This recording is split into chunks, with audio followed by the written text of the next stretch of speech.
2024년 5월 10일 새벽 기도에 하나님 앞에 드리겠습니다. 찬송가 502장 함께 찬양하겠습니다.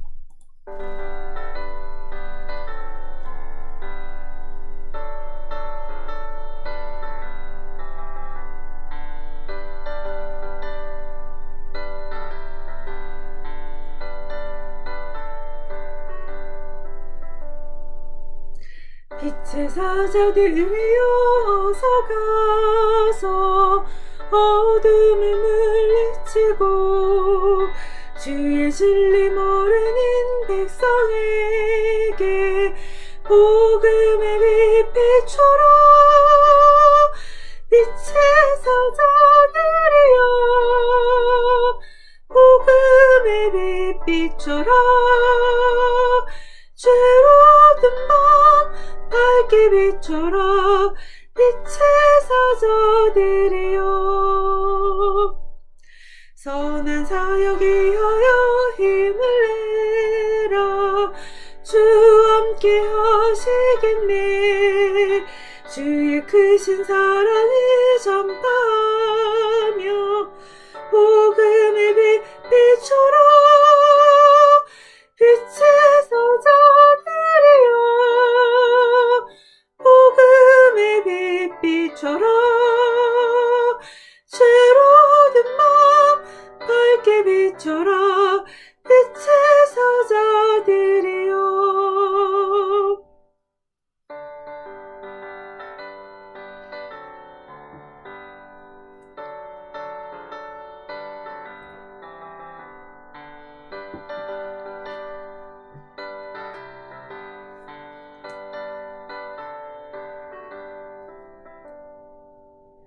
주님 부탁하신 말 순종하여 이 진리 전파하라. 산을 넘고 물 건너 힘을 다해 복음의 빛 비춰라. 빛의 사자들이여 복음의 빛 비춰라. 죄로든 밤 밝게 비춰라. 빛의 사자들이여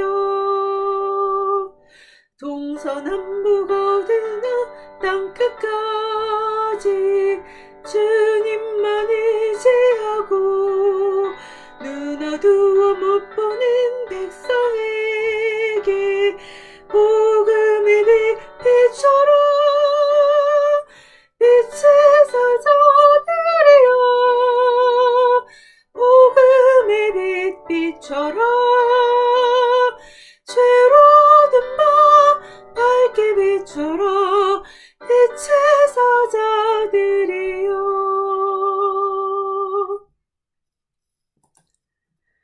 오늘 함께 보실 하나님의 말씀은 사도행전 5장 12절에서 26절의 말씀입니다.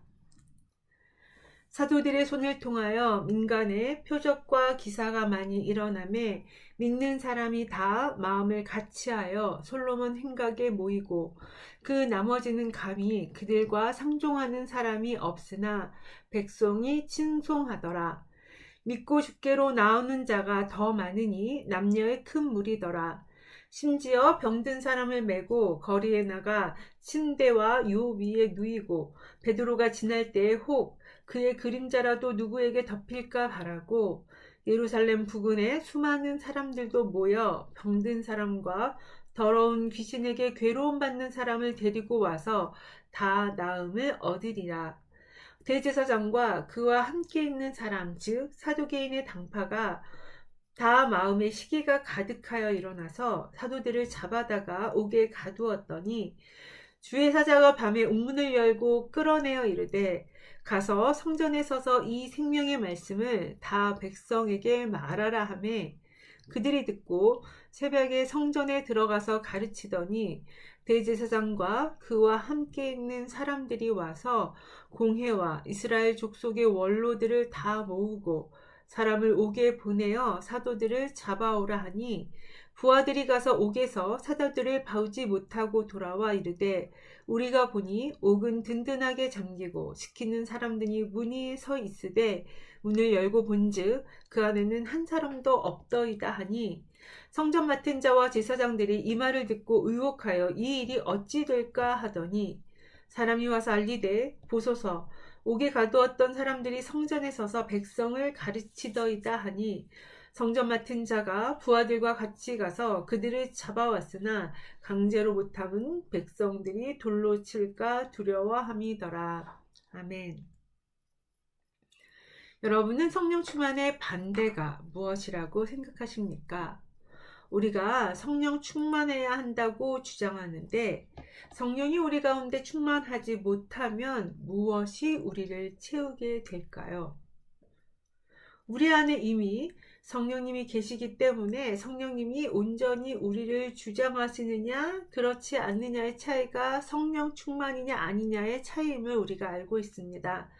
그런데 예수님을 믿은 다음에도 우리는 여전히 육신의 소욕이 남아있기 때문에 성령님께서 우리를 온전히 다스리지 못하시면 육신의 소욕이 우리를 지배하고 그것에 따라 살아갈 수밖에 없습니다. 즉 성령 충만하지 못하면 육신의 소욕이 우리를 다스리게 되고 믿지 않는 자들과 다를 바 없이 육신의 소욕으로 가득 차게 된다라는 거죠. 오늘 본문에서는 그것을 마음에 시기가 가득하게 된다고 말합니다. 오늘 본문은 사도들이 표적과 기사를 행하며 사람들에게 복음을 전하는 장면입니다. 오순절날 성령이 강림하시고 그들 가운데 충만하게 역사하시자 성령님의 말하게 하심을 따라 사도들이 담대히 말하기 시작합니다.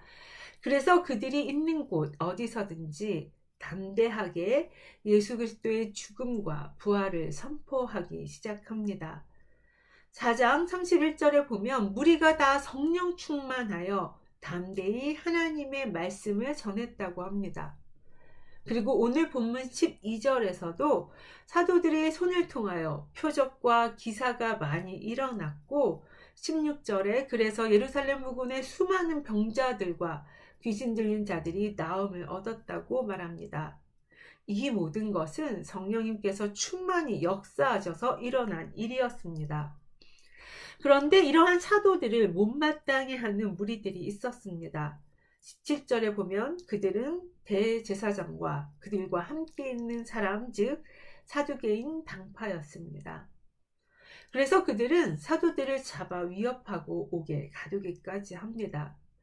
그런데 이들에 대해서 성경은 다음과 같이 말합니다. 17절에 그들이 다 마음에 시기가 가득하였다 라고 말합니다. 이것은 사도들이 성령이 충만했던 것과는 대조가 되는데요. 그들은 가득한 시기심으로 성령 충만한 사도들을 핍박하고 위협한 것이죠. 여기서 우리는 성령 충만과 대조되는 것이 바로 시기 가득한 마음이라는 것을 알게 됩니다. 우리가 성령 충만의 반대가 육신의 소욕이 가득한 것이라고 했는데 시기심이야말로 이러한 육신의 소욕을 가장 적나라하게 드러내는 것이라고 할 수 있습니다. 시기심이란 남이 잘 되는 것을 셈하고 미워하는 마음입니다. 그야말로 시기심의 밑바닥에는 그 누구보다도 자기 자신이 잘 되고 높아지는 것을 바라는, 그래서 다른 사람이 자기보다 조금이라도 나은 것을 보지 못하는, 결국 자기 자신을 높이고 자기 자신이 최고가 되고 싶은 자기중심적인 마음입니다. 이것은 결국 하나님보다 높아지려는 마음과도 연결이 되죠.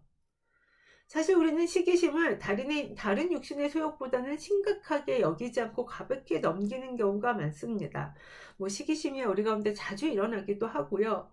또 한편으로는 또 잘 드러나지 않기도 합니다. 대부분 자존심상 다른 것으로 포장해서 시기심이라고 말하지 않고 오히려 그 실체를 속인다라는 거죠. 아마 대제사장과 사도개인들도 자신들이 시기심으로 사도들을 핍박했다고 말하면 인정하지 않을 것입니다. 그런데 오히려 시기심이야말로 육신의 소욕의 근원이고 죄성의 뿌리라는 것을 잘 보여줍니다. 그래서 성경은 분명하게 대제사장과 사두개인들의 모든 행동이 마음에 가득한 시기심에서 비롯되었다고 말하고 있습니다. 그렇기 때문에 우리는 시기심을 가볍게 보아서도 안 되고, 성령으로 충만하지 못하면 시기심이 우리의 마음을 가득 채울 수 있고, 만약에 우리 가운데 시기심이 일어난다면 그것은 반대로 우리가 성령으로 충만하지 못하다는 증거로 볼 수 있다라고 할 수 있습니다. 생각해보면 우리는 생각보다 아주 쉽게 시기심에 휩싸일 수 있다라는 것을 알죠. 그렇기 때문에 이 시기심이 위험하고 경계해야 한다는 것을 깨닫게 됩니다. 그렇다면 오늘 본문에서 시기심이 가득했던 대제사장과 사두개인들은 성령 충만했던 사도들과는 어떤 점이 달랐고, 그러한 면을 보면서 우리는 시기심으로 가득한 것이 아닌지 우리 자신을 돌아볼 뿐만 아니라, 그렇다면 어떻게 시기심을 버리고 성령 충만한 삶을 살 수 있을지 함께 살펴볼 수 있기를 원합니다. 먼저 첫 번째로, 시기심은 자기의 노력과 힘으로 자기를 지키려는 마음에서 시작됩니다. 반대로 성령 충만은 하나님의 보호하심에 자기 자신을 온전히 내어 맡기는 것입니다. 제사장들과 사두개인들이 사도들을 시기하게 된 이유가 무엇일까요? 그것은 사도들이 그들이 가진 권위와 권력을 위협함으로 자신들의 권력의 기반과 안전을 무너뜨릴 수 있다고 생각했기 때문이었습니다. 소위 자신들보다 사도들이 백성들에게 더 영향력 있게 가르치고 기적을 행함으로 자신들이 가진 권력과 권위가 약화되고, 그래서 그들의 권위와 권력이 흔들릴 수 있고 그것을 참을 수 없었기 때문에 시기심이 일어났던 것이죠. 자신들이 백성들 중에서 최고의 권력과 권위를 가지고 있어야 하는데, 그래야 그들의 삶이 안전한데 사도들이 그 자리를 위협하자 미워하고 시기하는 것입니다. 그래서 그들은 자신들을 위협하는 세력을 자신들의 힘으로 제압하고 통제하려고 합니다. 그야말로 공권력을 써서 사도들을 잡아다 옥에 가두고 그들을 위협하는 세력을 없애려고 하는 것입니다. 즉 자신들의 힘으로 자신들의 권력과 권위를 지키고 안전을 추구하려고 하는 것이죠. 그리고 그렇게 자신들의 힘과 권력을 사용하면 자신들의 위치, 지위, 자리를 안전하게 지킬 수 있다고 여겼습니다. 전형적으로 자기 힘으로, 자기 능력으로 살려고 하는 것입니다. 그런데 문제는 무엇입니까? 인간이 정말 자기 스스로를 지킬 수 있습니까? 자신의 권력과 권위를 자기 스스로 얻고 유지할 수 있느냐라는 것이죠. 그들은 자신들의 노력으로 지금의 권력과 자리를 얻었기에 또 자신들의 힘으로 그것을 지키고 유지할 수 있다고 믿었습니다. 그래서 자신들을 위협하는 사도들을 잡아 옥에 가두고 그들의 입을 다물게 하면 될 것이라고 생각했습니다. 그런데 어떤 일이 일어나죠? 하나님의 사자가 밤에 옥문을 열고 사도들을 끌어내어 사도들을 다시 성전에서 담대히 선포하게 됩니다.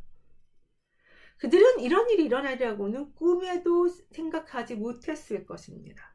그런데 이런 일이 일어납니다. 예성을 빗나가고 변수가 생기는 것이죠. 사실 이런 것이 인생이죠. 대제사장과 사두개인들은 사도들이 옥에서 빠져난 것을 알고 당황했을 것입니다.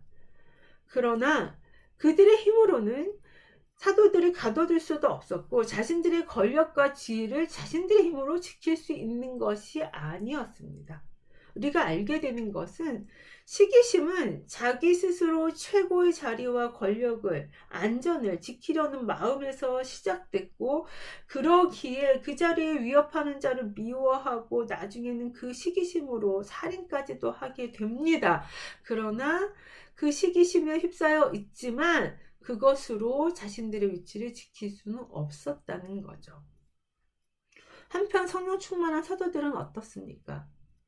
오히려 그들이야말로 눈에 보이는 위협과 두려움 앞에 있었습니다. 사도들이 유대 지도자들에게 위협과 경고를 받은 것은 이번이 처음이 아니었습니다. 이미 4장에서 공회에 끌려가 경고를 받지 않았습니까?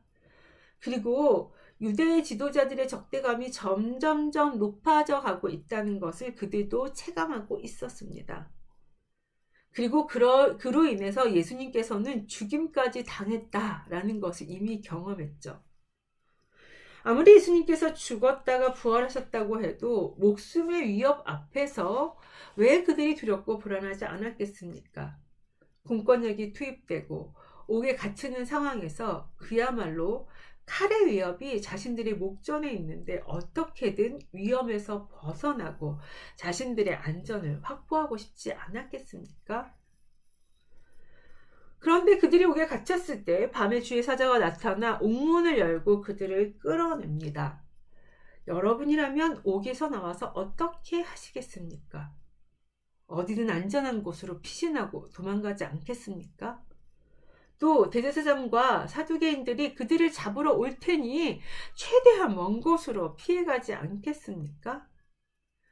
그런데 주의 사자는 오히려 그들에게 성전에 서서 생명의 말씀을 백성에게 말하라고 명령합니다.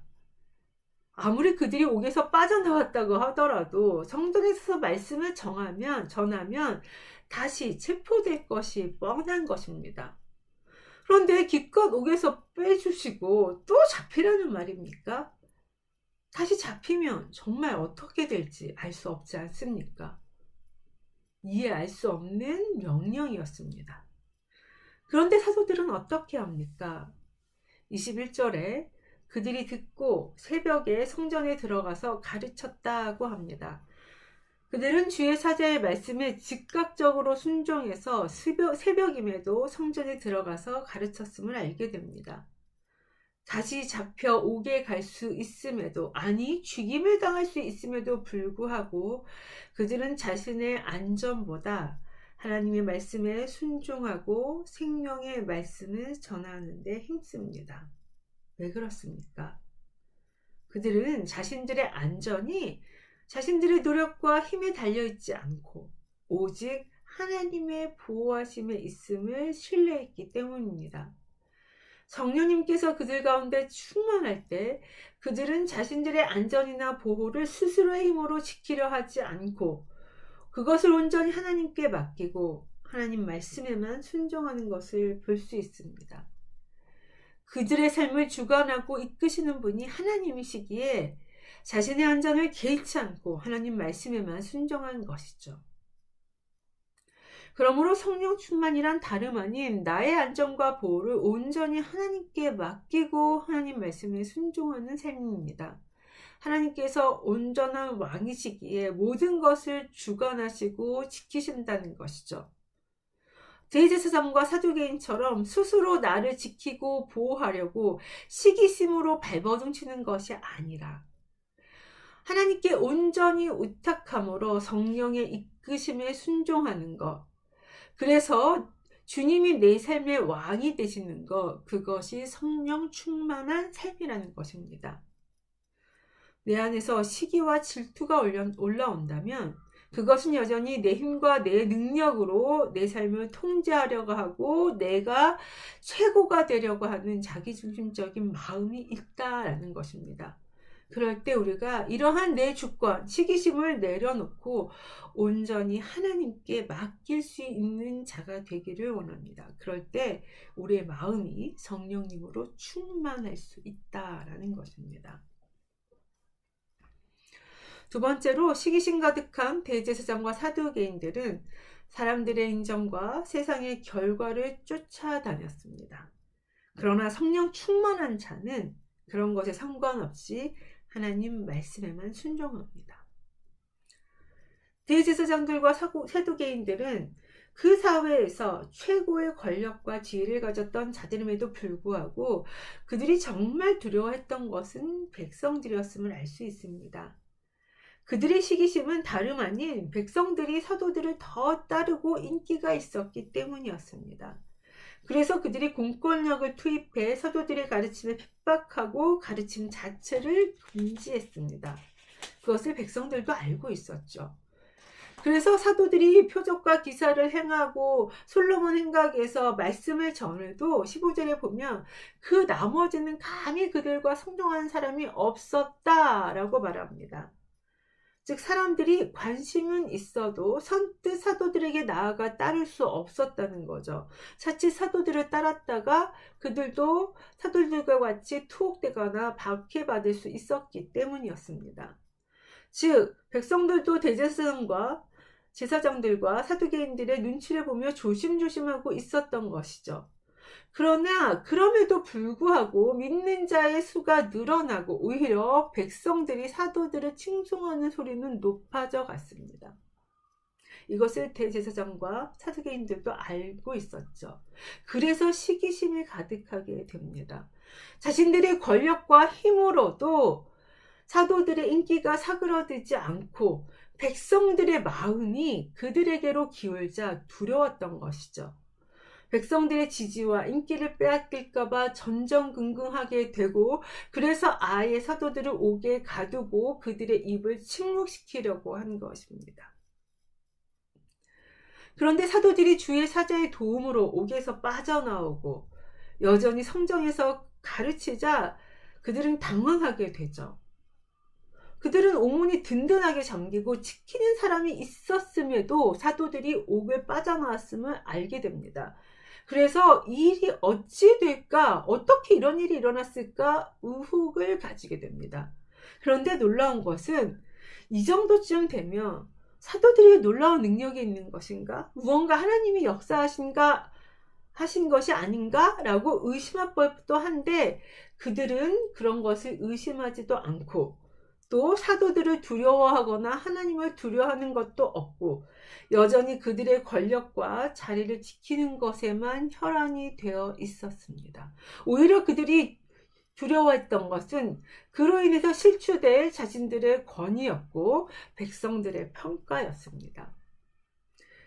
그래서 어떻게 이런 일이 일어났는지에 대해서 진지한 고민이나 조사를 하는 것이 아니라 또 자신들의 행동에 대해서 반성하는 것이 아니라 오히려 사도들을 또 잡으려는 생각만 하고 있죠. 그야말로 눈이 멀고 자신들이 입장이 곤란해졌다는 것 이외에는 아무것도 관심 없는 불쌍한 모습입니다.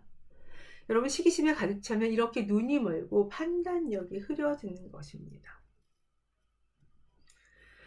그리고 26절에 보면 성전 맡은 자가 자기들과 같이 가서 그들을 잡아왔으나 강제로 못하면 백성들이 돌로 칠까 두려워함이었다라고 합니다.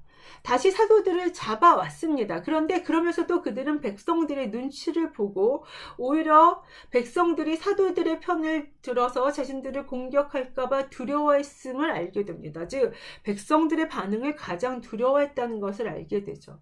그들은 사람들의 반응과 인정을 쫓아다닙니다. 백성들의 힘과 권력으로 제압하는 것 같으면서도 오히려 사람들의 반응과 인정을 쫓아다니고 그것에 제일 두려워하는 안타까운 모습을 보인다는 거죠. 이렇게 사람들의 말에 휘둘리고 두려워하는 사람은 성령이 충만할 수도 없고 결국 시기심에 가득 찰 수밖에 없다라는 것입니다. 반면 사도들은 어떠했습니까? 사도들이야말로 백성들의 인기나 대제사장과 사두개인들의 반응에 개의치 않았음을 알게 됩니다. 그들이 하나님의 말씀을 전하자 유대 종교 지도자들의 위협에도 믿는 자들의 수가 점점점 많아졌습니다. 그러면 그들이 그것을 이용하고 백성들의 어떠한 지지나 자신들을 따르는 자들을 의지할 수 있었습니다. 그러나 사도들은 그러지 않았죠. 사도들은 백성들의 인기나 여존을 의지했다면 어떤 면에서는 대제사장과 사두개인들의 체포로부터 자신들을 숨길 수도 있었고 어떻게 하면 백성들의 세력을 동원해서 자신들의 세력을 만들어서 그들과 대항할 수도 있었을 것입니다. 그러나 사도들은 그렇게 하지 않았습니다. 백성이 탈수록 그들을 향한 핍박과 박해가 강해진다는 것을 알았음에도 그런 것을 상관하지도 않았죠. 그들이 복음을 전하면 전할수록 그들을 향한 핍박과 박해는 심해졌지만 그들의 복음에 대한 열정은 줄어들지 않았습니다. 왜 그랬을까요? 그들은 사람들의 반응이나 결과에 따라서 하나님 말씀을 전한 것이 아니라 성령의 이끄심에 순종해서 성령의 말하게 하심을 따라 전한 것이기 때문에 그렇습니다. 자신들의 의지나 판단이 아니라 오직 성령님의 이끄심에 순종해서 하나님의 말씀을 전했기 때문에 사람들의 반응이나 인기 혹은 결과에 좌우되지 않았던 것입니다. 그러므로 성령 충만한 사람은 사람들의 인정, 칭찬, 반응, 인기, 결과에 휘둘리지 않고 오직 성령의 이끄심에만 순종하는 자라는 것을 알게 됩니다. 말씀을 정리하겠습니다. 오늘 우리는 말씀을 통해서 성령 충만하지 못할 때 우리의 마음이 시기심으로 가득 찰 수 있음을 깨달았습니다. 혹시 내 마음에 숨겨둔 시기심과 질투심은 없습니까? 이 시기심은 성령님의 일하심을 방해합니다. 시기심은 다름 아닌 내 스스로 다른 사람보다 높아지고 내가 최고가 되어서 내가 나를 지키려는 마음입니다. 그러므로 시기심이 하나님을 의지하기보다는 내 스스로 나를 의지하여 최고를 이루려는 마음이기 때문에 오히려 이 시기심을 이기는 방법은 하나님 앞에 굴복하는 것입니다. 내 힘과 내 능력을 의지하여 사는 것이 아니라 온전히 하나님만 의지할 때 성령으로 충만해질 수 있다라는 거죠. 나아가 시기심은 사람의 인정과 세상의 결과를 쫓아다니는 마음입니다. 사람의 칭찬과 인정은 일시적이고 있다가도 없어지는 것으로 두려워할 것이 아닙니다. 시기심에 휩싸이면 그것이 너무나도 중요하고 그것을 얻기 위해서 발버둥거리지만 그것을 잃으면 사람들의 인정과 칭찬을 잃으면 내가 나락으로 떨어질 것 같지만 그렇지 않다는 거죠.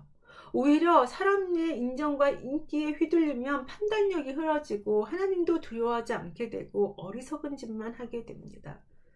그러므로 성령으로 충만하면 사람들의 인정과 결과를 쫓지 않고 오직 성령의 이끄심에만 순종하게 됩니다. 하나님 말씀에 집중하고 순종하며 나아가게 된다라는 것이죠. 그러므로 우리 안에 성령을 충만하게 하기 위해서는 이 시기심을 제거해야 합니다. 바라기는 성령께서 우리 안에 시기심을 제거하여 주시고 오직 우리를 온전히 다스려 주셔서 날마다 성령의 충만함을 받아 하나님의 말씀대로 살아갈 수 있는 그러한 성도님들이 되시기를 간절히 기도합니다. 주기도문 하겠습니다. 하늘에 계신 우리 아버지여, 이름이 거룩히 여기심을 받으시오며 나라가 임하옵시며 뜻이 하늘에서 이루어진 것 같이 땅에서도 이루어지이다. 오늘날 우리에게 일용할 양식을 주옵시고 우리가 우리에게 죄 지은 자를 사하여 준 것 같이 우리 죄를 사하여 주옵시고 우리를 시험에 들게 하지 마옵시고 다만 악에서 구하옵소서. 대개 나라와 권세와 영광이 아버지께 영원히 있사옵나이다. 아멘.